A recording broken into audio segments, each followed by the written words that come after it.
Whenever public interest in UFOs seems to fade, a new story emerges to spark the imagination. These Russian satellite photos displayed on the internet in April 2000 show an abandoned Air Force base 90 miles north of Las Vegas. To UFO believers, the base is known as Area 51. They're convinced Area 51 is a prison for captive aliens. Area 51 is surrounded by an air of mystery. People have taken to standing on nearby mountain ridges using telephoto lenses and trying to pierce the veil of secrecy, you might say. During the Cold War, Area 51 is used for experimental flights of super-secret, high-altitude stealth planes that are frequently mistaken for UFOs. These sightings by ordinary citizens provide the CIA and the Air Force with a convenient cover for their clandestine operations. So the government insisted that there was nothing happening at Area 51, and everybody knew something was going on. Of course, it had nothing to do with UFOs, but it was a cover-up. The deception gives rise to rumors about downed UFOs and little green men held behind Area 51's mountain wall. People who work there are sworn to maximum secrecy. They won't even tell you much about how they get there and how they get back from it, except they ride a bus. And stories are that the buses themselves have blanked out windows. The Air Force says there's no mystery attached to Area 51. They insist the base is no longer in use and point to the recent Russian satellite photos as proof. But UFO diehards cling to their belief that the government is covering up the truth. This distrust has its roots in a bizarre incident that occurred during World War II. In 1942, shortly after the Japanese sneak attack on Pearl Harbor, radar stations in California picked up signals from unidentified aircraft approaching Los Angeles from the sea. The Los Angeles air alarm, as it's become known, of February 1942, is very impressive because a number of unidentified aircraft were seen, including one quite large one. The city is blacked out. Searchlights scan the skies. Anti-aircraft batteries are manned for action. The Americans considered that they were being invaded by the Japanese because only a night or so before a Japanese submarine had attacked the Los Angeles coastline. Eyewitnesses report that the mysterious air armada is immune to the exploding shells. The aircraft hover over the city for about an hour. Then they slip away as silently as they came. At least 1 million people witnessed these events. 1,430 rounds of ammunition were fired at the objects. Nothing was brought down. In the wake of the action, there are 3 deaths from heart attacks and damage to private property, all from friendly fire. The incident makes the front page of the Los Angeles Times. It's popularly believed that the government and the military suppressed this. Now, in fact, no such thing happened. I mean, the story ran in the papers the following day. An inquiry launched by the Navy Department attributes the action to wartime jitters, claiming the Army fired at an empty sky. The Army, as confirmed in recently declassified documents, disagrees, insisting that something extraordinary happened that night in LA, something that may never be explained. Certainly from a UFO standpoint, there was no need for them to cover it up because it was unprecedented. But clearly it was embarrassing to have to admit the existence of unexplained vehicles of unknown origin invading United States airspace over a major city. In July 1947, a mysterious flying object crashes in the desert near Roswell, a New Mexico town located near an Air Force base. This famous event is by now so riddled with government denials and distortions that the original reaction to the sighting is scarcely remembered. Nobody thought that this was a flying saucer from outer space. There was just wreckage, and the wreckage was of balsa wood and tape and bits of neoprene.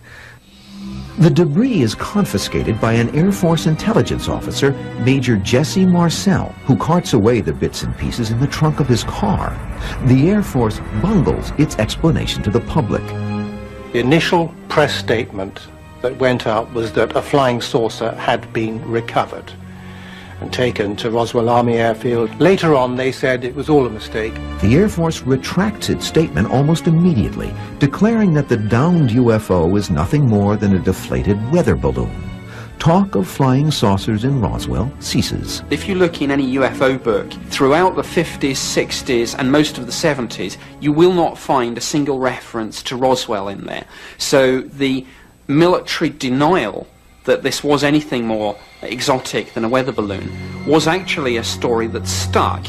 For 30 years, the Air Force's denial is accepted by the public, leaving only hardcore UFO buffs to challenge the government's assertion that there was no cover-up at Roswell. There was a cover-up. The cover-up was of a project that even the authorities at the Army Air Base in Roswell were unaware of. The secret project is called Project Mogul. It's an ill-fated attempt by the Air Force to detect Soviet nuclear tests using microphones attached to high-altitude balloons that soar at 45,000 feet. The debris found at Roswell comes from one of these balloons. Project Mogul was secret. It's not clear that it was an important secret. I mean, unimportant secrets are kept just as tightly as important ones. That's sort of the military mind.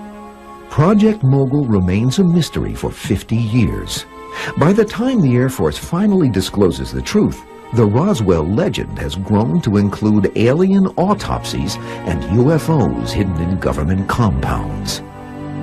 The dusty desert town no one had ever heard of becomes a profitable tourist attraction and a feeding trough for UFO addicts.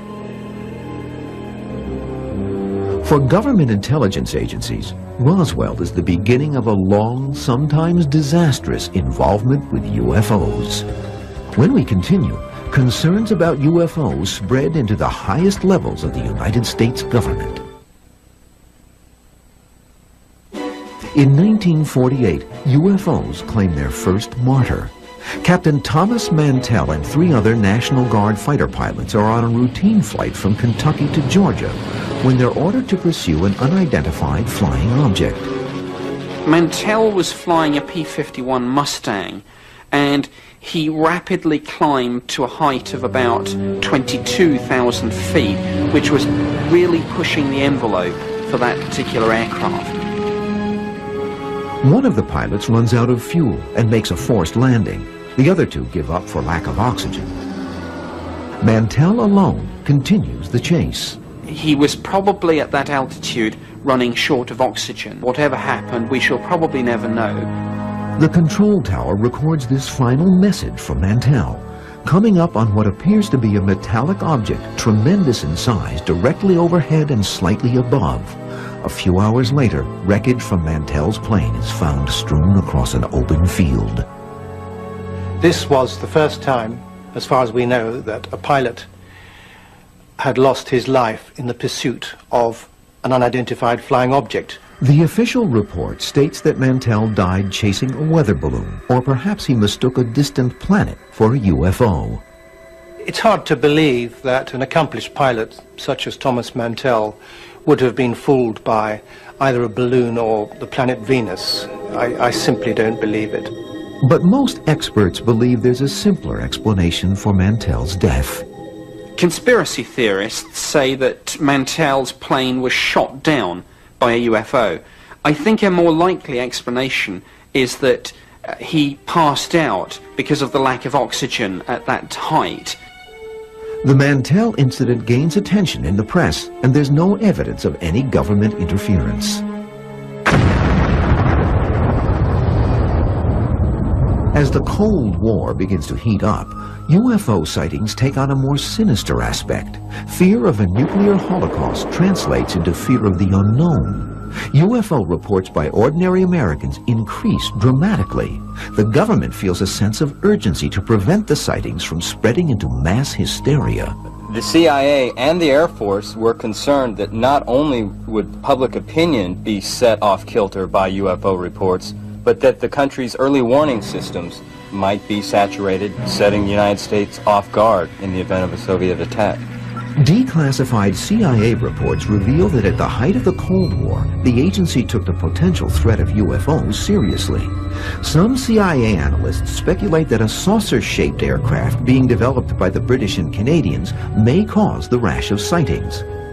Others believe that the Russians have designed UFO lookalikes that are flying over the United States to strike fear into the population. And you really have to understand that the CIA was very, very concerned about the Soviet Union and their capabilities. Unless you understand that relationship, you cannot understand the UFO phenomena. In October 1955, Richard Russell, the powerful Georgia senator who was chairman of the Senate Armed Services Committee, embarks on a fact-finding tour of the Soviet Union. He hopes to find out if the Russians are invading American airspace. He was taking a trip through Russia, presumably to pick up information on the status of defensive and offensive capabilities of the Soviets. Traveling by train through southern Russia, Russell looks out his compartment window and is confronted by an astonishing sight. He actually saw two circular or disc-shaped aircraft, as he put it, taking off vertically. They rose slowly and then shot off at high speed. Russell races out of his compartment to find his aides. Richard Russell ran in to the room where these men were, told them, look out the window. Sure enough, here's another one of these objects, and then Russell said, we've been told these things don't exist. Now we know that they do. In a report to the CIA, Russell's military advisor and witness to the sighting, Colonel John Hathaway, corroborates the senator's account of the remarkable sighting. The CIA had sort of officially arrived at the conclusion that there was nothing to this problem of flying saucers. So now all of a sudden they're confronted with what they have to consider to be a highly credible report by a credible source. Out of respect for Russell's position in the Senate, both the CIA and the FBI conduct intensive investigations into the cause of the sightings. Now, Senator Russell's report was taken very seriously. They interviewed him extensively. And the determination from that was that what they had really seen were Soviet jet fighters in a very, very steep climb. After testimony is completed, the CIA is anxious to conceal its part in the investigation. Russell's report is buried in the agency's secret files, where it remains classified for 30 years. It's very easy for us to look back on it from the year 2000 and say, well, gee, you should have released that material. And they probably should have. Sightings such as Russell's spur the CIA and the Air Force into stepping up their investigations of civilian sightings in the United States. Publicly, the CIA continues to deny its participation in UFO investigations. The CIA never really joined with the Air Force in investigating UFOs. The Air Force had responsibility for investigating UFOs. Since 1947, the Air Force has monitored and evaluated all UFO activity in the United States. Its investigative arm operates first as Project Sign, then as Project Grudge, and finally in 1952 as Project Blue Book. Project Blue Book was the United States Air Force official study into the UFO phenomenon. Essentially, it ran from 47 through to 69, and it looked at the sightings again to see whether there was anything of any defense significance. Air Force officers attached to Project Blue Book sift through endless reports and interview thousands of eyewitnesses. On January 29, 1952, General John Samford holds a press conference at the Pentagon to explain these sightings. Of this great mass of reports, we have been able adequately to explain the great bulk of them. We've been able to explain them as hoaxes, as erroneously identified friendly aircraft, as meteorological or electronic phenomena, or as light aberrations. Out of more than 12,000 sightings investigated, the Air Force says more than 700 are unexplained. One such unexplained sighting reaches into the White House. Well, there was a sighting in 1952 in Washington, D.C. of UFOs, and in fact they were picked up on National Airport's radar, 3 unidentified flying objects. So the Air Force actually scrambled fighter interceptors to find them. Washington experiences an epidemic of UFO sightings. At least 200 people say they saw UFOs sail over the Capitol Dome, and for 3 days other sightings are reported.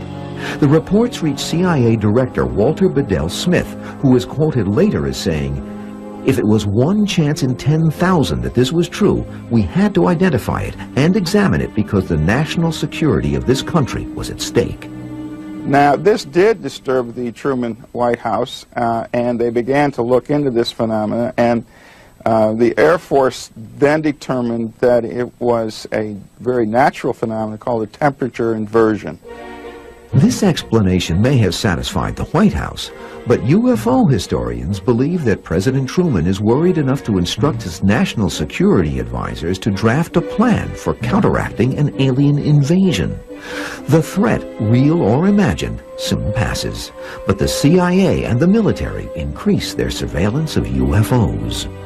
When we continue, a CIA investigation becomes a comedy of errors after two elderly sisters record a message sent to them from outer space. The CIA, they believed that such tapes, however remote the chance, if these tapes were to contain extraterrestrial messages, then a major UFO incident was on their hands.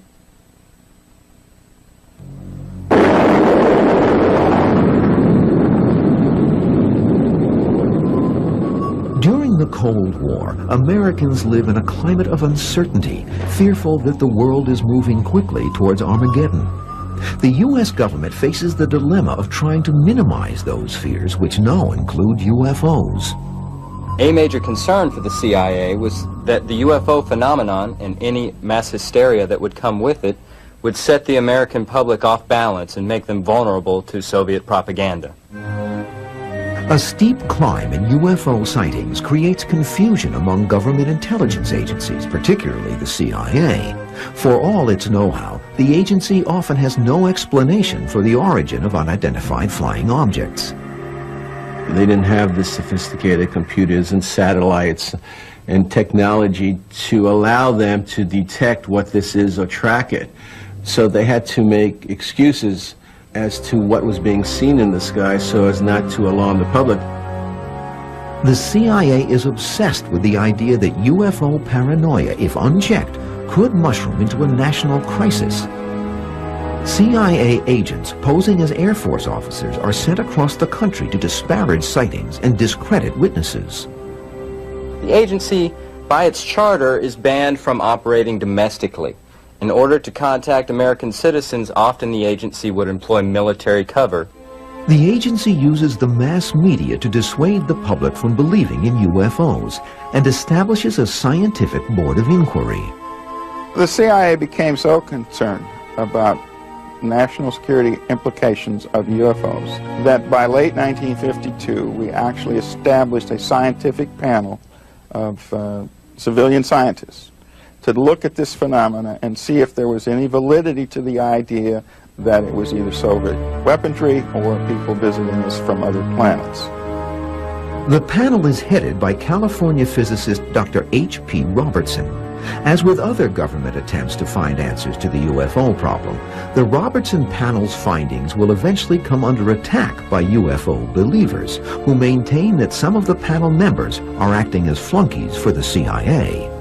CIA convened the Robertson panel in 1953 to officially address the UFO question, but to do so covertly, as the CIA does most things.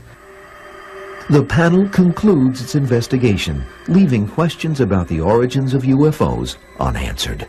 The scientists on the Robertson panel concluded that UFOs, whatever they were probably not of extraterrestrial origin. These scientists suggested that the government engage in a public debunking campaign to minimize hysteria about UFOs.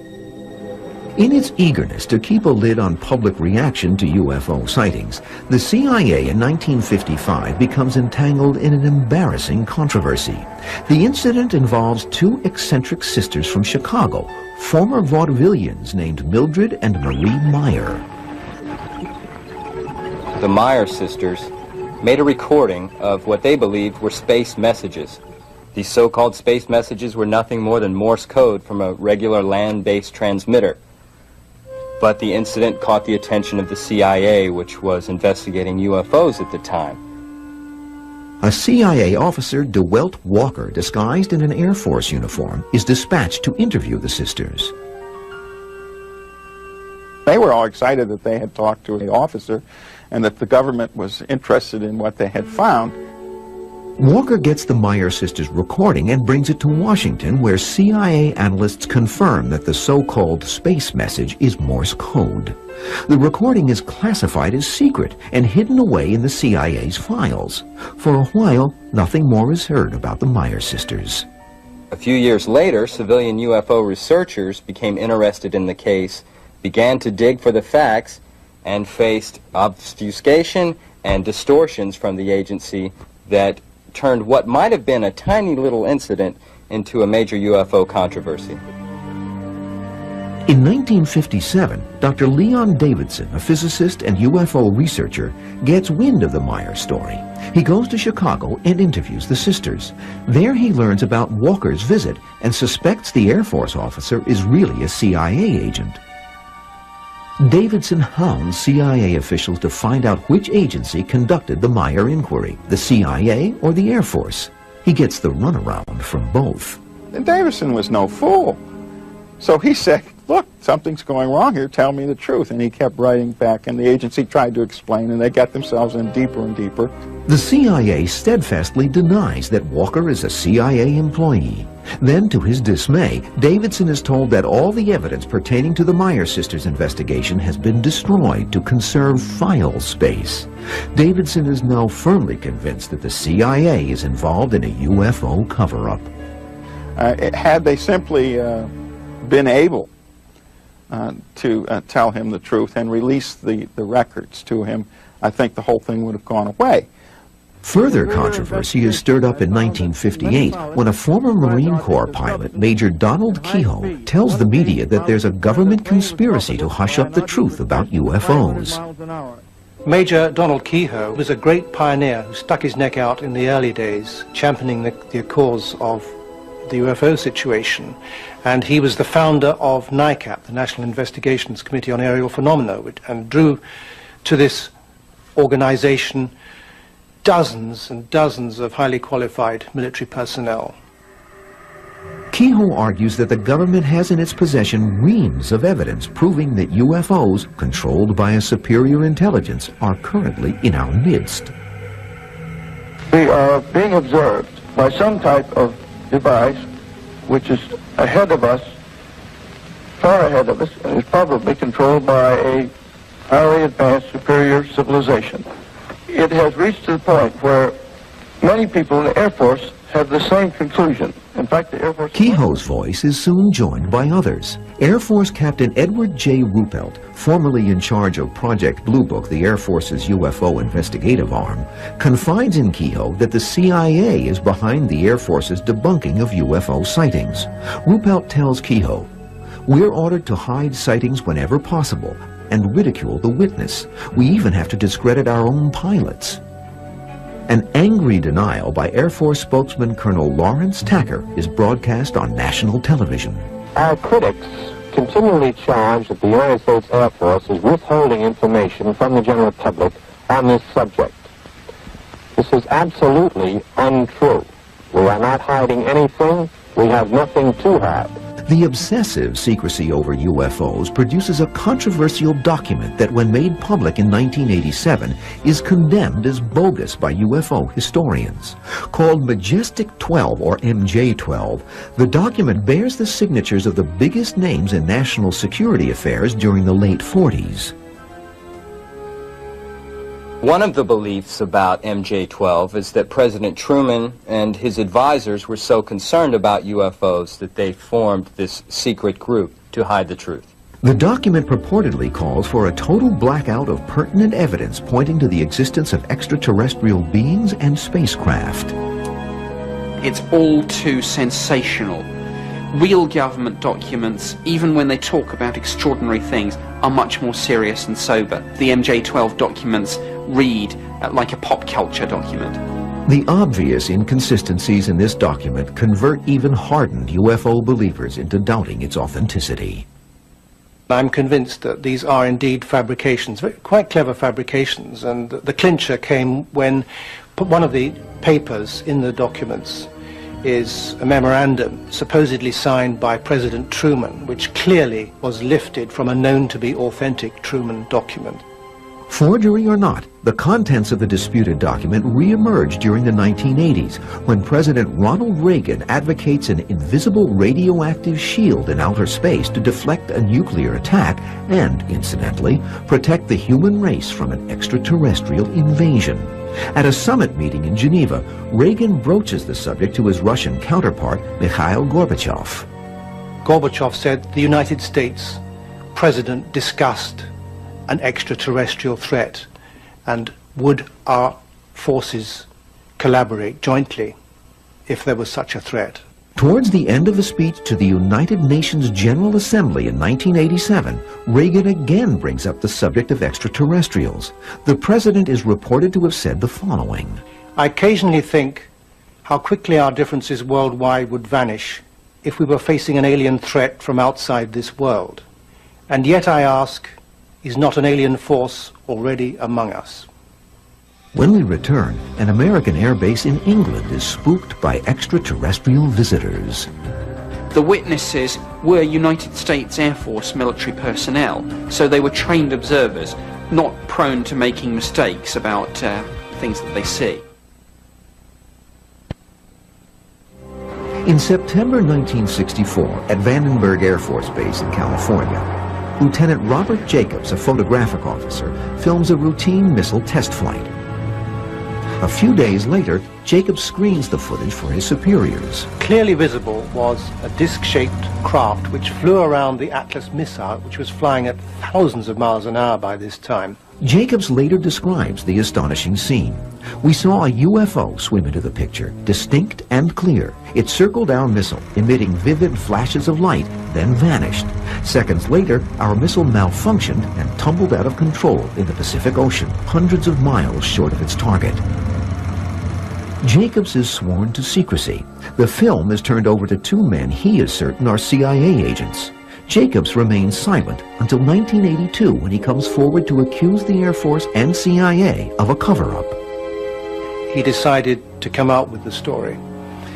People who then investigated his background were told that he'd never been at Vandenberg Air Force Base, he never held the position of officer in charge of filming and so forth. Without his military record and the telltale film, Jacobs is unable to prove that his story is true. Media interest quickly evaporates.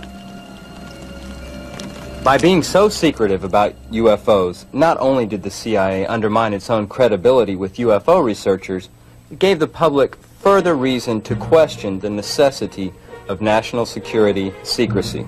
Fronting for the CIA, the Air Force in 1966 sets up another scientific panel to investigate the UFO phenomenon. The panel is called the Condon Commission. It's headed up by Dr. Edward Condon, a distinguished physicist at the University of Colorado. The Condon Committee was actually run independently by the University of Colorado, and it was an attempt to look at all the Project Blue Book files to see whether there was a need to continue the research or whether the plug should be pulled. For 2 years, the Condon Commission pursues its goal to determine whether UFOs pose a real threat. The committee's credibility is compromised when 2 of its members abruptly resign, claiming the commission has already prejudged the non-existence of UFOs. Could the commission's final report be trusted? By the time of the Condon report, the CIA and the Air Force had a very poor track record when it came to informing the public about these agencies' interests in UFOs. Therefore, it's not surprising that public skepticism would taint the proceedings. After conducting an intensive 2-year investigation, the commission concludes that UFOs, even if they were to exist, are no threat to national security. The commission recommends dismantling Project Blue Book. The Air Force, by now anxious to put UFOs behind them, will implement the commission's recommendation and disband Blue Book. But doubts about the committee's objectivity linger to this day. It's difficult to say for sure whether the Condon Committee was truly independent. The United States Air Force may have dropped some hints that it was keen to get out of the UFO business. We'll probably never know. But the UFO controversy refuses to go away. In March 1966, reported sightings near Ann Arbor, Michigan trigger the interest of the CIA and the Air Force. Dr. Alan Hynek, an astronomy professor at Northwestern University in Chicago, is asked to investigate the sightings. Hynek, one of the key figures in the UFO investigations of the 60s, served as an advisor to Project Blue Book. He goes to Ann Arbor, where increasing numbers of people insist they've seen UFOs. Well, I wouldn't describe people that actually believe they saw UFOs as cranks. I think a lot of legitimate Americans believe they've seen something that they can't explain. The sightings continue for several days as more and more people get caught up in a frenzy of excitement. Hynek declares that the Michigan sightings are hysterical reactions to misunderstood natural phenomena, and the issue is laid to rest. But years later, Hynek reveals that he was pressured by a government intelligence agency, presumably the CIA, into coming up with a pat answer for public consumption to prevent panic over a possible invasion from outer space. Less easily explained is a bizarre incident involving American military personnel that occurs in 1980 at an airbase in southeast England, located in a place called Rendlesham Forest. Over a series of nights, UFO activity was witnessed by numerous United States Air Force military personnel. Some of them described lights in the sky performing fantastic maneuvers. Some of them actually saw a triangular-shaped metallic craft actually on the ground. Unidentified flying objects reappear 2 nights later. A team of airmen, led by the base's second-in-command Lieutenant Colonel Charles Halt, goes into the forest to investigate. In front of them loom the flashing lights from the reported spacecraft. Halt is quoted as saying, "Here I am, a senior official who routinely denies this sort of thing and diligently works to debunk them, and I'm in the middle of something I can't explain." Subsequently, people went to the site of this encounter and found indentations on the forest floor, and they found damage to the sides of the trees. There was undoubtedly something there, some solid craft. Lieutenant Colonel Halt submits a report to his commanding officer, his account of the sighting backed up by his men. The airbase is suddenly put under a cloud of secrecy. In the aftermath of the Rendlesham Forest incident, the United States Air Force submitted an official report on the incident to the British Ministry of Defence. To me, it is very strange that very little follow-up was done. Halt still hasn't received a straight answer from the Air Force as to what went on in their report and what happened. Rendlesham is still a mystery. When we continue, after 50 years of deliberate deception, the CIA finally lets the public in on one of its most carefully guarded secrets. Over time, the CIA has paid a real price in terms of its public credibility because of deceptions like those that occurred in the UFO story. The most dramatic example of suspected government interference in a UFO sighting happens in Alabama in 1973. Jeff Greenhaw, a rural police chief, responds to a hysterical call from a woman who says she's seen an alien. Greenhaw drives to the remote area and finds his way blocked by a metallic-suited creature standing in the road. He stopped the car, said, "Howdy, stranger." There was no response, so he got his Polaroid camera from out of the glove compartment and took 4 photographs. The creature then began moving away. Greenhaw gets back into his car and tries to follow the creature, who quickly disappears. The next day, Greenhaw tells his story to the media. Story came out. First thing that happened is his mobile home was burnt down, and the original Polaroids, I believe, were damaged. Fortunately, copies had been made by that time. Greenhaw's troubles have only begun. In the following weeks, his car engine explodes, his wife leaves him, and he loses his job. My speculation is that some government agency was involved in trying to destroy the evidence. UFO conspiracists lay the blame for Greenhaw's misfortunes on their favorite culprit, the CIA. Others wonder whether Greenhaw's sighting is merely a hoax gone haywire. I don't think hoaxes go that far. And as to The question has arisen, was he hallucinating? Well, maybe he was, but the camera wasn't. Since the late 40s, UFO buffs have accused the CIA of covering up UFO sightings. Declassified documents released under the Freedom of Information Act in 1977 proved they were right, but for the wrong reasons. The CIA was deliberately telling all sorts of lies to try to cover up their tests of this secret aircraft.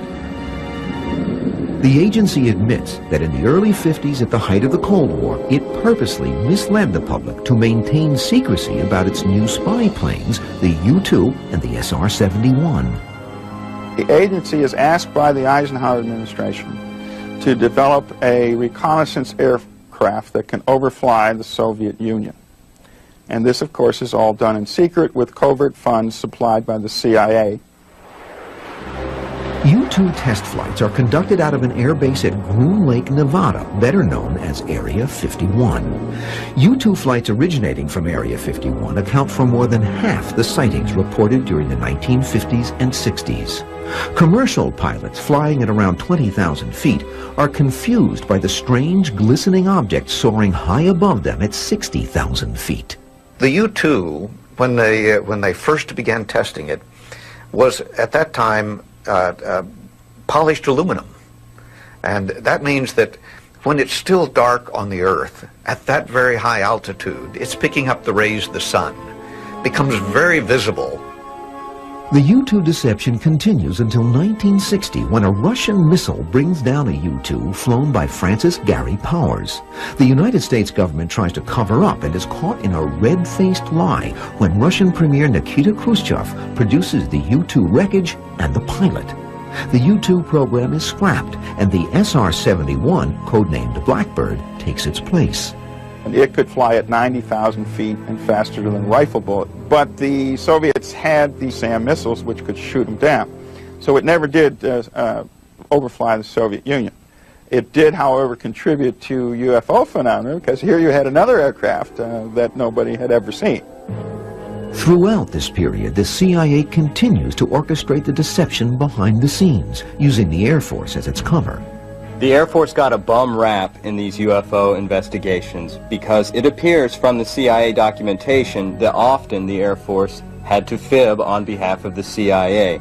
Any doubts about the CIA's role in the UFO flap are laid to rest in 1997 with the publication of the so-called Haines Report.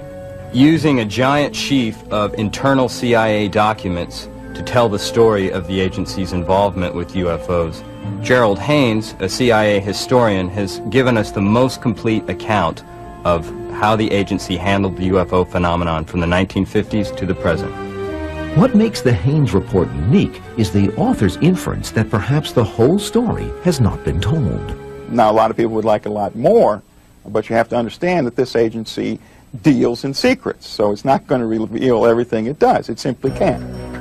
By the 1990s, the CIA has lost all interest in UFOs, but UFO fanatics keep up their attacks on the government, holding to their belief in a vast conspiracy. The ufologists have a real stake in this. I mean, this is their life's work. I mean, who of us, after years working on something, could suddenly decide there was nothing to it? That's really hard for human beings to do. Ufologists' suspicions are constantly refueled by new sightings, such as one in Phoenix, Arizona in 1997, where hundreds of spectators swear they saw a formation of unidentified flying objects pass over the city. My group, Cause Citizens Against UFO Secrecy, has evidence, overwhelming evidence, that the citizens of Arizona are the subject of an invasion in the skies, in their homes. Another field day for true believers is the reawakening in the 90s of the now legendary Roswell incident. In the intervening years since the original sighting in 1947, Roswell has turned into a carnival for UFO buffs. Rumors of government cover-ups are rampant. Crashed saucers, dead aliens, sinister men in black, death threats, cover-ups, the works. Everything that could possibly be pulled out has been pulled out for Roswell. The Pentagon is besieged with requests for information about Roswell. Anxious to put the incident behind them, the Air Force comes clean, admitting that it encouraged the UFO story in order to cover up its high-altitude balloon experiments. The admission leads to a frenzy of anti-government excitement during Roswell's 50th anniversary celebration. The only thing about UFOs that wasn't selling in Roswell at that 50th anniversary celebration, I think, was the government report that revealed every detail and had pictures of the wreckage and pictures of the people who found it. Roswell symbolizes the heated controversy that's still going on between UFO believers and debunkers.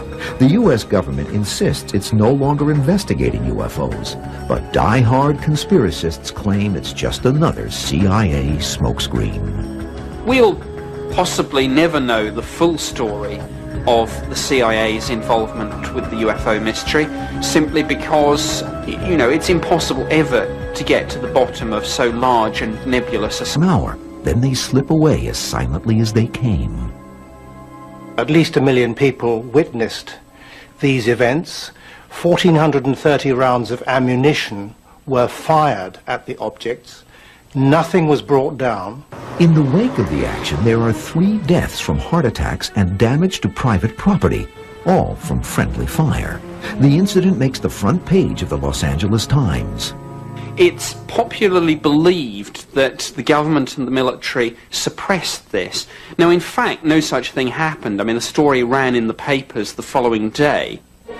An inquiry launched by the Navy Department attributes the action to wartime jitters, claiming the Army fired at an empty sky. The Army, as confirmed in recently declassified documents, disagrees, insisting that something extraordinary happened that night in L.A., clandestine operations. So the government insisted that there was nothing happening at Area 51, and everybody knew something was going on. Of course, it had nothing to do with UFOs, but it was a cover-up. The deception gives rise to rumors about downed UFOs and little green men held behind Area 51's mountain wall. People who work there are sworn to maximum secrecy. They won't even tell you much about how they get there and how they get back from it, except they ride a bus.